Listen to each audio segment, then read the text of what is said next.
झारखंड की धरती अपनी हरियाली, नदियों और पहाड़ों के साथ न सिर्फ प्राकृतिक संपदा का खजाना है, बल्कि यहाँ की मिट्टी में विविधताओं की भी अनगिनत कहानियां समाई हुई हैं। इस भूमि की आत्मा को यदि किसी ने सबसे गहराई से महसूस किया है तो वो है यहाँ की जनजातियां, जो सदियों से प्रकृति के साथ सामंजस्य बनाकर जीती आई हैं। इन्हीं में से एक जनजाति है खड़िया, जो अपनी अनोखी संस्कृति, परंपराओं और जीवन शैली के कारण न केवल झारखंड बल्कि पूरे पूर्वी भारत में अपनी विशिष्ट पहचान बनाए हुए हैं। आधुनिकता की तेज लहरों और विकास की नई परिभाषाओं के बीच भी ये जनजाति अपने अस्तित्व, अपने गीतों और अपने जंगलों की यादों को सहेजते हुए आगे बढ़ने का अद्भुत प्रयास कर रही है।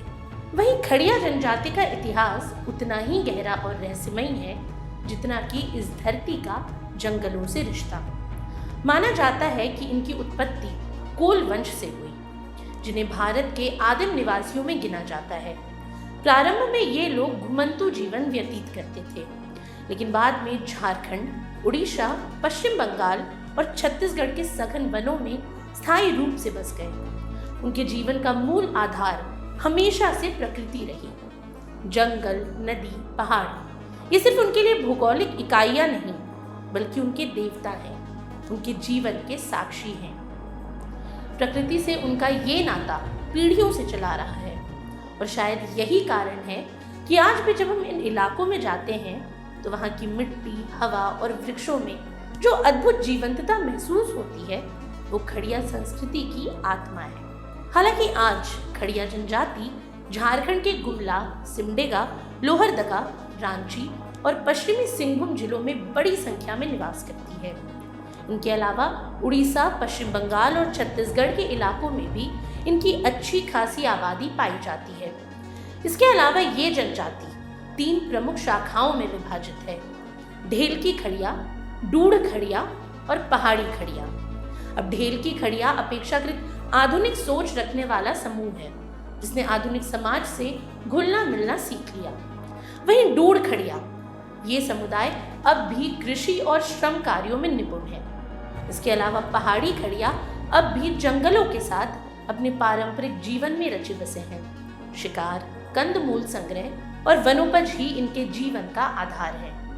उनकी जीवन शैली में आज भी वो प्राकृतिक गंध बसी है जो सभ्यता के पहले कदमों से भी पुरानी है। अब अगर खड़िया जनजाति की भाषा की बात करें तो इनकी भाषा खड़िया कहलाती है, जो ऑस्ट्रो एशियाटिक भाषा परिवार से संबंधित है।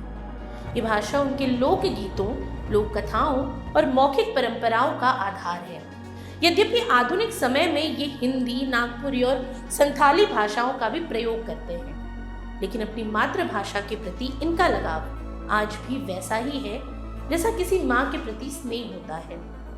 उनके लोक गीतों में जीवन की सहजता, संघर्ष की दृढ़ता और प्रकृति के प्रति प्रेम झलकता है।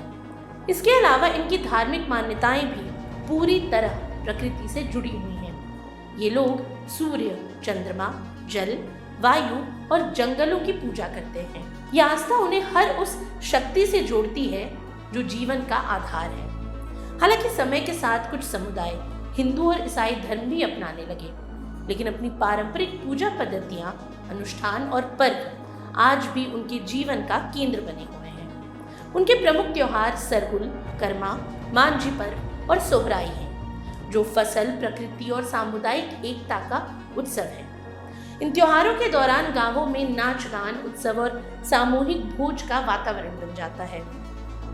साथ ही खड़िया समुदाय की आजीविका पारंपरिक रूप से कृषि, वनोपज संग्रह, पशुपालन और मजदूरी पर आधारित रही है।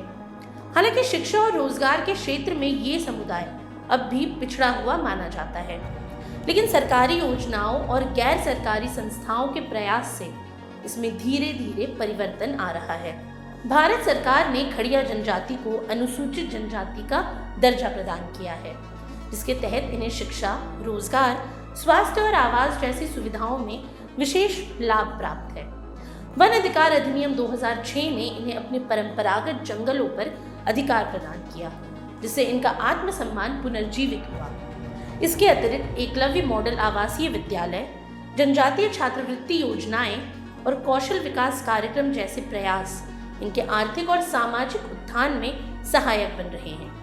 हालांकि जमीनी हकीकत ये है कि अभी भी अनेक खड़िया परिवार विकास की मुख्यधारा से दूर हैं। शिक्षा, व्यवस्था और रोजगार की चुनौतियां इनके जीवन में अब भी बनी हुई हैं। अब गौरतलब है कि खड़िया जनजाति झारखंड की आत्मा की तरह है, सादा, सशक्त और सांस्कृतिक रूप से समृद्ध। ये समुदाय उस जड़ की तरह है जो चाहे कितना भी झंझावात क्यों ना आए, अपनी मिट्टी से अलग नहीं होता। आधुनिकता की राह पर चलते हुए भी उन्होंने अपनी परंपराओं को संजोए रखा है और यही उन्हें विशेष बनाता है। आज जब दुनिया तेजी से आगे बढ़ रही है, तब ये आवश्यक है कि ऐसे समुदाय अपनी पहचान को संजोए रखें और विकास की नई राहों पर भी गर्व से कदम बढ़ाएं। आज के लिए इतना ही। ये सामग्री आपके लिए जुटाई थी उर्वशी शेखर ने और वीडियो संयोजन किया था राहुल कुमार ने। ये वीडियो आपको कैसा लगा हमें कमेंट सेक्शन में ज़रूर बताएं और ऐसी तमाम रोचक जानकारियों के लिए बने रहिए स्वराज पोस्ट के साथ। और अब तक अगर आपने हमारे YouTube चैनल को सब्सक्राइब नहीं किया तो अभी जाकर करें और फेसबुक पर हमारे पेज को लाइक और फॉलो करना ना भूलें।